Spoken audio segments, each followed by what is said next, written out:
Bisa teman-teman cari posisi duduk itu paling depan dan paling sudut.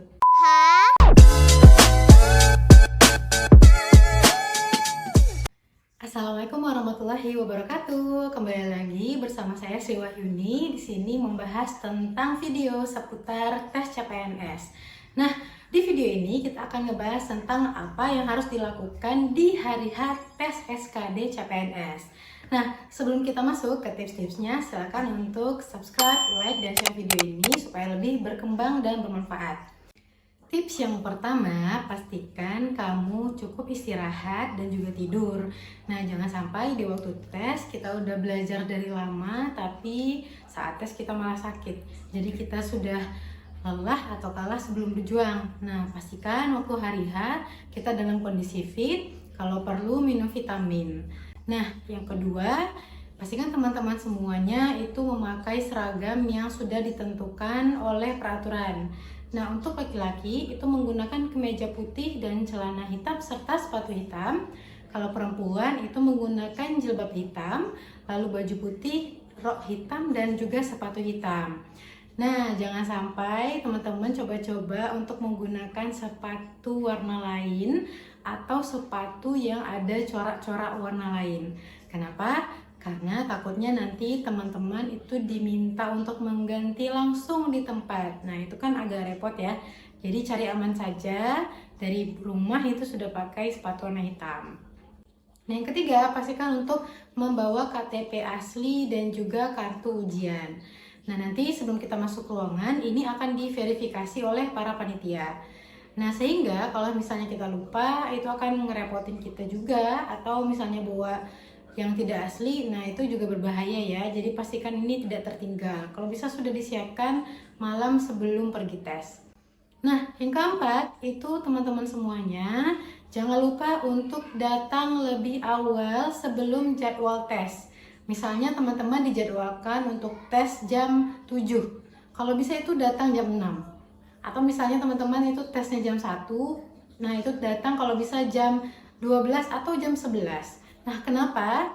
Yang pertama itu takutnya nanti lokasi menuju tes itu macet. Karena kan rame ya peserta tes SKD, jadi meminimalisir macet atau kejadian-kejadian yang tidak diinginkan. Kalau bisa kita itu datang lebih awal. Nah, kemudian sebelum kita memasuki ruang tes SKD, itu kita akan antri untuk pemeriksaan terlebih dahulu. Jadi nanti akan ada pemeriksaan KTP, kemudian pemeriksaan kartu ujian, dan verifikasi data serta verifikasi wajah. Dimana biasanya ini memakan waktu yang cukup lama dan juga antriannya sangat panjang. Kalau seandainya kita datang itu mepet waktu untuk ujian, takutnya kita kelelahan atau panik atau nggak sempat lagi untuk nge-refresh atau ngebuat kita lebih enjoy gitu ya, pikirannya lebih enjoy. Nah, kalau bisa teman-teman datang cepat agar kita ya terkendali lah, dan juga psikologinya aman, nyaman. Nah, kemudian biasanya nanti sebelum kita masuk ruang tes, kita itu akan ada pengarahan terlebih dahulu di ruang tunggu. Nah, ini juga gunanya kenapa teman-teman harus datang lebih awal, supaya tidak ketinggalan informasi dari panitia. Biasanya panitia ini akan memberikan info-info penting, baik itu apa yang harus dilakukan, apa yang tidak boleh dilakukan selama tes berlangsung. Yang kelima, teman-teman pastikan untuk tidak menggunakan peralatan atau perlengkapan yang terbuat dari besi atau logam. Contohnya itu menggunakan ikat pinggang atau memakai perhiasan seperti anting, kalung, bros jilbab. Kenapa? Karena nanti kita akan diperiksa ya sama panitia sebelum masuk ke ruang ujian. Jadi daripada kita nanti ribet harus buka anting misalnya atau harus buka perhiasan, sebaiknya kita udah tidak memakai itu dari rumah untuk lebih memudahkan kita nantinya juga. Nah, yang keenam, kalau bisa teman-teman cari posisi duduk itu paling depan dan paling sudut. Kenapa saya sarankan tempat duduknya seperti ini? Karena berdasarkan pengalaman saya, tempat duduk di posisi paling depan dan tepi itu bisa meminimalisir kita terdistraksi dengan layar orang lain. Takutnya kita kena mental atau grogi dengan layar orang lain yang udah hijau, kita masih banyak merahnya.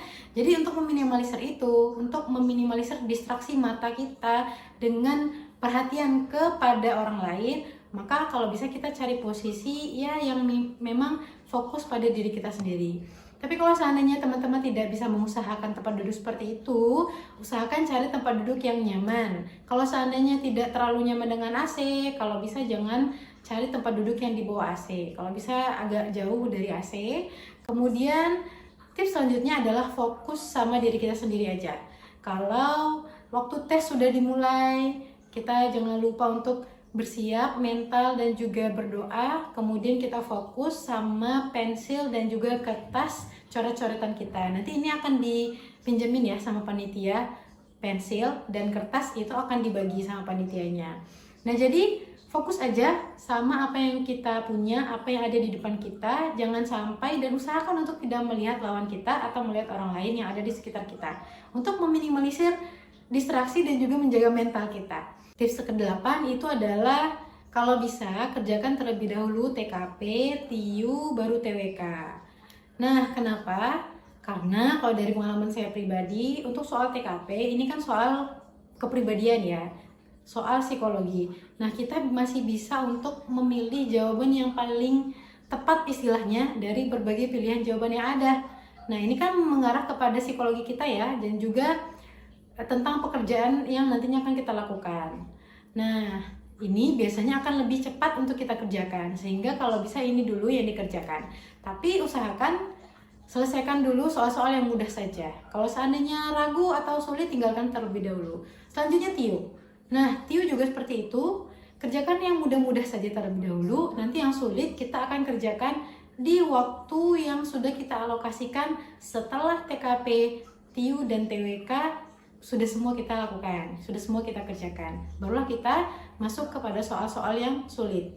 Nah, tips yang ke-9 itu teman-teman jangan lupa untuk berdoa dan bersedekah, baik itu sebelum maupun sesudah ujian. Kalau bisa sebelum dan sesudah ujian atau jauh-jauh hari sebelum itu, teman-teman lebih rajin lagi ibadahnya, sunah-sunahnya, sholat hajat, dan minta benar-benar sungguh-sungguh sama Allah.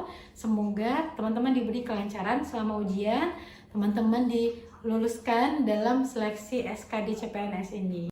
Ya, semangat buat teman-teman semuanya. Itu tadi tips hari H SKD CPNS. Nah, jika teman-teman lulus dari tes SKD, ini selanjutnya teman-teman akan masuk ke tes SKB. Nah, bagaimana strategi dalam tes SKB? Kita akan bahas di video selanjutnya. Jangan lupa untuk like, comment, share, dan subscribe channel ini untuk bisa mendapatkan manfaat yang lebih banyak. Dan semoga video ini berguna bagi teman-teman semuanya. Saya Sri Wahyuni. Wassalamualaikum warahmatullahi wabarakatuh.